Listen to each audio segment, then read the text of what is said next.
Dark Souls 3 and the Souls series in general is probably one of the most influential game series of all time. But I'm not here to yap about that. I have made a grave mistake and somehow along the line managed to skip the Souls games. As someone who's played a good few Souls-likes, this is a crime. So that's what we are here for today. But I'm doing it in reverse order, partly because Dark Souls 2 and Demon Souls. I mean, I'm sure the games are good, but that's a later issue. I'm playing Dark Souls 3 for today. This game made me have a bit of an awakening, and I'm only halfway through it. I haven't even gotten to any of the hard bosses. I was pretty cocky going into this because, you know, I'm just that guy. I got some hours in Elden Ring, had a couple runs, I've beaten Sekiro multiple times, and I've played through Bloodborne, and that was pretty simple. How bad could it really be? Well, it certainly surpassed my expectations. We start now. I picked the Thief class, honestly, because I think he's got a badass outfit, but using a dagger at the start was actually pretty rough. Maybe I just don't know the finesse of the daggers, but the short range is such a pain in the ass in this game, as I've seen later. Moving on, oh hooray, a suspicious statue. Hopefully this isn't the opening boss. Yeah, I fought Idix Gundyr. I think that's how you pronounce it. And no, I didn't actually die on this fight. It's a good opening fight. I'm sure it would catch new players a little off guard with the big attacks, but it's pretty simple if you're used to Souls-like games. Stab him,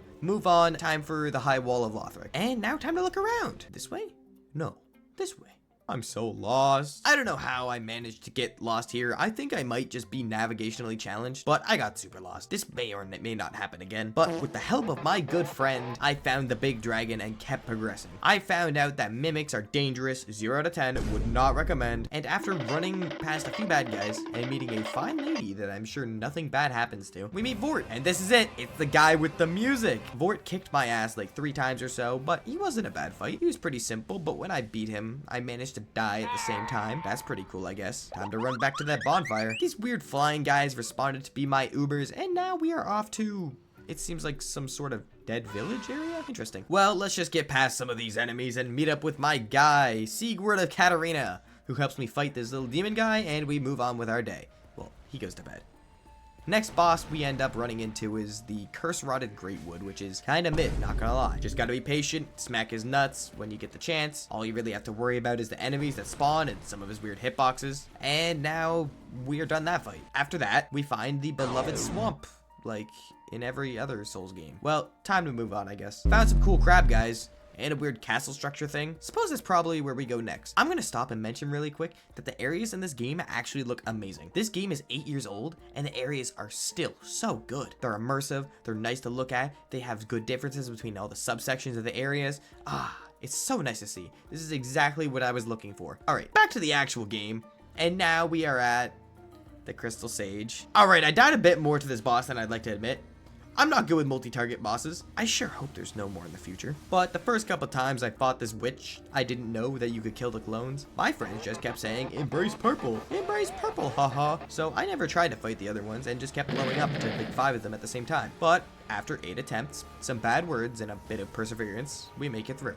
And now we don't gotta worry about that anymore. After the Sage is the mini graveyard section that leads to the Cathedral of the Deep. The Cathedral is an interesting area with a lot of basic enemies and some super friendly giant guys, but not too much of no in this area. And a few deaths later, we find our way into the boss arena for the Deacons of the Deep, if you could really call this a boss, that is. All you do is walk through the crowd of goobers, stab the red glowing one, and move on with your day. In the second phase, they at least have a fireball, but other than that, they put up no fight, really. Moving on. Oh man, I wonder what cool area I'm going to explore next. And it's a poison swamp. Sick. Well, let's go have a look. Hello? Hello? How does this keep happening? How am I lost again? Oh, look at this. A torch. Let's just go and put that out. Oh, there's 2 more. Neat. Yeah, so the swamp is just find 3 torches and put them out. Simple enough. And I actually did pretty good. It didn't even take me that long to find all the torches because if you just follow the campfires and don't die, easier said than done, you'll eventually make it. So after a long hour of rolling through goop, we rid the fire and find a big dramatic door. Oh man, wonder what's gonna be behind this. Plot twist, it's actually not a boss yet. Little mini area to explore, and well, that didn't take long. Time for the boss fight. Exciting. Oh my god, what the hell, man? That's friendly fire. Anyways, this is probably one of the most famous bosses from this game, Abyss Watchers, and as a fight, it certainly lives up to the reputation. First, you're stuck in an all-out brawl between the Abyss Watchers with like 3 at the time, but they also fight each other. But then they say, this, it ain't working, time to lock in, and now there's one of them and his sword's on fire. Well, that's badass. In all seriousness though, I am a little disappointed in the difficulty of this fight. Maybe it's just me, but the moveset was pretty easy to deal with, and the first phase can be pretty much done by letting them duke it out, and the second phase has cool fire attacks, but they were pretty telegraphed, so I didn't have much issue. Took me about 3 attempts, but it still happened to be one of my favorite fights because of how fun and unique it was. But sadly, now that that's over, we need to move on. And the next area is the catacombs. Yup. This area is ass. I hated this so much. It was a pain and not fun. Still looked amazing, but it was a short area with a lot of skeletons and an underwhelming boss. Let's just get to it. It's Wolnir, the big skelly guy. He dies when you break the ice on his wrists. Yep, that's the entire fight. He has slow attacks and not very much threat overall, and that's pretty much the end of the fight. Alright, let's just move on already. Oh my god, this place is gorgeous. What a cool bridge. Oh, and a lovely little dog guarding it. This is Irithyll, home to the sword I've been using, and some of the strongest enemies I've seen so far. But this is only a pit stop for now, because we are heading underground to see some witches, I presume? They're kind of an annoying enemy, because they sap away your max health, but it's also funny just running around like an idiot with 10 health. Anyways, I ran around aimlessly until I eventually made my way to the deep depths of this dungeon and found the gimmick boss of the game, Yorm the Giant. Now, from an aesthetic standpoint, this fight is top tier. As an experience, also top tier.